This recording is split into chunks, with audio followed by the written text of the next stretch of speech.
à toutes, bonjour à tous, c'est Chris. J'espère que vous allez bien, que vous avez la patate. Donc, je vous retrouve pour cette capsule du lundi, encore une fois, le mardi. Je vais finir par l'appeler la capsule du mardi. Voilà, un peu retardé hier par rapport aux différents événements au cours de la journée. Donc, j'espère que vous allez bien, que vous avez passé un bon week-end, que tout se tasse un petit peu par rapport aux énergies, que c'est pas trop compliqué, que vous n'êtes pas trop fatigué, qu'il n'y a pas de rechute. C'est vrai que la tendance est un petit peu à la rechute sur les consultations. Moi, j'espère que tout va bien pour vous. Les énergies sont encore un petit peu costauds, hein. C'est vrai que notamment sur les réveils nocturnes. Alors moi, j'y ai eu le droit ces derniers temps. Il y a beaucoup de personnes aussi. Donc voilà, on est toujours dans ce petit système de, de, de yo-yo, de haut de bas, d'ajustement, voilà. Bon. Je voulais vous faire une capsule aujourd'hui par rapport à un sujet en particulier qui revient peut-être souvent sur la table, mais euh, par rapport, peut-être je ferai autre chose aussi tout de suite après, par rapport au détachement. Euh, dans votre parcours, on vous dit souvent que le lâcher-prise et le détachement est important. Et je trouve il y a une certaine façon d'interpréter ces mots, lâcher-prise et détachement. Il y a des fois des choses qui ne sont pas forcément assez poussées, assez creusées. Par exemple, par rapport à votre autre, si vous dites, voilà, moi je suis dans le détachement aujourd'hui, il faut que j'y arrive, et puis moi j'y suis parce que aujourd'hui je suis plus à H24 à regarder ce qu'il fait, ce qu'elle fait ou quoi que ce soit. Oui, c'est bien, mais pas que. Alors c'est sûr, hein, moi notamment sur la page Facebook où je vois des commentaires, euh, beaucoup de personnes, c'est normal. Alors, il y a des débuts de parcours. Là où ça m'inquiète un petit peu, c'est sur des personnes qui cheminent depuis un petit bout de temps et qui sont encore énormément derrière leur autre et qui ne se voient pas non plus. Il faut, je pense, pouvoir prendre de la hauteur. Le discernement, oui, mais prendre de la hauteur. Euh, Si vous voulez, le détachement, ce n'est pas que lâcher le contact avec son jumeau ou sa jumelle. Le détachement, c'est prendre de la hauteur par rapport à la situation pour pouvoir ressentir les choses. Euh, il s'agit vraiment de pouvoir vous recentrer sur vous, pour pouvoir évoluer sur vous-même, faire la lumière sur vos déformations que la vie a opérées sur vous, euh, faire la lumière sur des choses qui vous paraissaient peut-être normales et qui ne l'étaient pas, faire la lumière sur ce dont à quoi vous aspirez et que vous ne voyez pas forcément sous cet angle-là. En fait, le détachement ne va pas traiter que de votre autre. Le détachement va agir par rapport à vous-même, par rapport à votre propre intériorité. Et c'est quelque chose qui va pouvoir vous aider à vous développer au niveau spiritualité. C'est-à-dire que lors du détachement, quand vous allez franchir un premier palier et que vous allez pouvoir être dans une position à penser euh, plus à vous, à votre journée, à ne pas faire vos journées en fonction de ce que pourrait faire penser ou quoi que ce soit votre autre, mais faire votre journée pour vous, par rapport à vos ressentis, par rapport à vos plaisirs, euh, là vous allez pouvoir justement passer un palier. C'est-à-dire que vous allez gagner en lucidité, vous allez gagner en énergie, vous allez gagner en spiritualité, vous allez vous élever, vous allez cheminer, et là, vous allez ressentir des vagues de ce que tout le monde appelle euh, de complétude. Alors que bon, c'est vrai que pour moi, je pense que la complétude, on n'y est jamais totalement, on y touche du doigt, mais ce n'est pas de la complétude, c'est qu'on est plus aligné avec soi-même, c'est qu'on se respecte. Euh, C'est que oui, on avance pour soi. Et de là, à partir de ce moment-là, les choses vont vraiment s'enquiller. C'est-à-dire que la source va pouvoir constater que vous travaillez, vous cheminez pour vous, vous arrivez à poser les choses, vous arrivez à être dans une sérénité qui fait que, oui, l'autre personne, vous gardez peut-être cette personne dans la tête, dans le cœur, oui, mais que le plus important aujourd'hui, c'est vous. Et ça va réveiller des choses en vous. Ça va vous apporter d'autres énergies que vous n'aviez pas forcément eues depuis ce cheminement de parcours.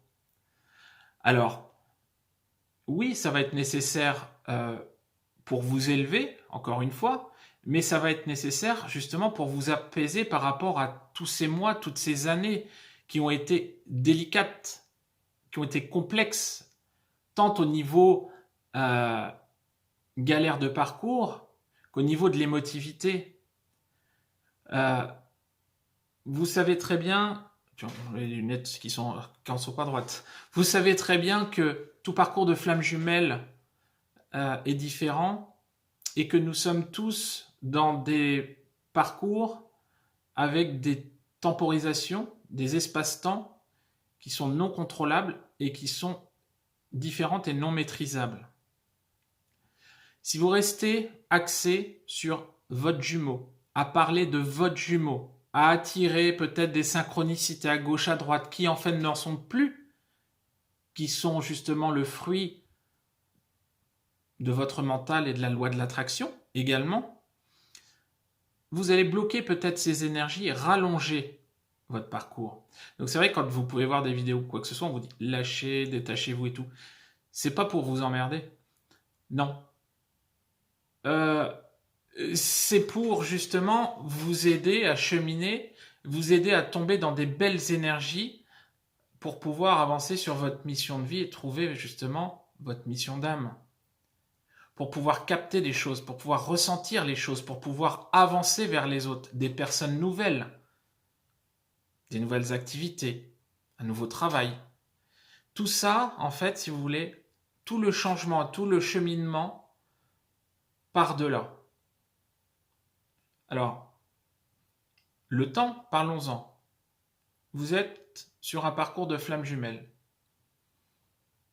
Vous êtes dans l'attente de votre hôte. Là où je dis toujours, il faut transformer cette attente en espérance.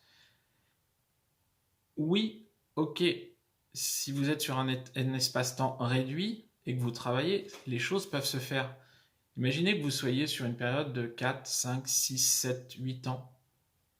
Vous pensez que c'est une vie d'attendre cette personne qui, la plupart du temps, est runner, vous a fait voir des choses pas forcément très cool, a fui ou quoi que ce soit. Vous ne vous respectez pas. Vous êtes dans une attente qui va vous entraîner dans une vie stérile. Alors que si vous arrivez à mettre tout ça de côté en disant peut-être que un jour que, et garder cette personne au fond de vous, vous allez pouvoir vivre, vous allez pouvoir faire des choses pour vous enfin. Et là, c'est tout un tas de belles énergies qui vont se débloquer pour vous faire cheminer, pour vous faire avancer. Encore une fois, le détachement va être nécessaire parce que vous ne savez pas à l'avance de quoi votre parcours sera fait. Alors évidemment, vous pouvez consulter des médiums qui vous disent ça, ça, ça, ça. Oui. Maintenant, moi, de mon côté, je ne donne plus forcément de temps en consultation. Le temps en voyance est très compliqué quand il s'agit de gérer avec deux énergies différentes, avec des événements sur un parcours aussi compliqué. C'est très aléatoire. Sachant que des personnes qui ne vont pas forcément travailler dans le sens, travailler pour elles, s'élever, vont vraiment bloquer le parcours. Détachez-vous. Mais que vous soyez dans un parcours de flamme jumelle, âme sœur ou dans un parcours classique. Il y a des personnes que je peux rencontrer en consultation qui vivent des choses qui ne sont pas correctes. Dire amen à tout, ce n'est pas se respecter. Se détacher, ce n'est pas mépriser l'autre, c'est vivre pour soi. Conscientiser les choses pour pouvoir se respecter, pour pouvoir cheminer encore une fois et vivre sa vie tout simplement. Donc, aujourd'hui, le détachement, le lâcher-prise va vraiment être nécessaire. Et la source a besoin de réunion. La source envoie des énergies pour pouvoir faire cheminer les flammes jumelles, pour qu'on puisse avoir vraiment un taux vibratoire qui va être crescendo par rapport au, voilà, apporter tout ça au taux vibratoire de la Terre. Les énergies sont très fluctuantes, on a besoin de tirer tout vers le haut. Alors bon, je parlais récemment avec une personne qui dit oui mais moi euh, je suis sûr que mon jumeau, je le ressens, va revenir d'ici peu. Peut-être. Il va revenir, oui, c'est clair. Ça marquait très bien dans son jeu, dans son parcours, dans la voyance. Mais peut-être pas. Parce que la personne était toujours dans l'attente. Et que plus elle était dans l'attente, plus ça reculait dans le temps. Donc c'est pour ça que ne vous mentez pas à vous-même. Ouais, je suis détaché parce que moi je fais... Oui, peut-être. Peut-être que tu parles moins de ton jumeau, peut-être que voilà, mais t'en parles encore. Mais détaché par rapport au parcours, est-ce que tu vis pour toi aujourd'hui? Est-ce que tu t'élèves? Non, pas forcément. Il y a plein de belles choses que vous avez à vivre euh, par rapport à vos énergies, notamment et le développement de la spiritualité. Donc, lâchez-vous, vivez pour vous, pensez à vous et souriez. Voilà. Ok? Voilà les amis. Je voulais juste vous faire un petit point par rapport à ça, puisque ça fait 2 ou 3 jours que ça me turlupinait un petit peu et que voilà, j'avais un message à vous faire passer. Donc, je vais vous souhaiter une bonne journée. J'espère que ça vous aura plu. Si vous souhaitez, pareil, guidance personnalisée, n'hésitez pas à me contacter par mail ou directement sur mon site internet. Je vous mets tout en bas. Et puis, bah, je vais vous souhaiter une bonne journée. Je vais vous dire à vendredi. Et puis, bah, allez, à fond Gaston. Un clin d'œil. Je dis plus. À fond les ballons. Si, allez, à fond les ballons. Bonne journée. À bientôt. Ciao. Salut.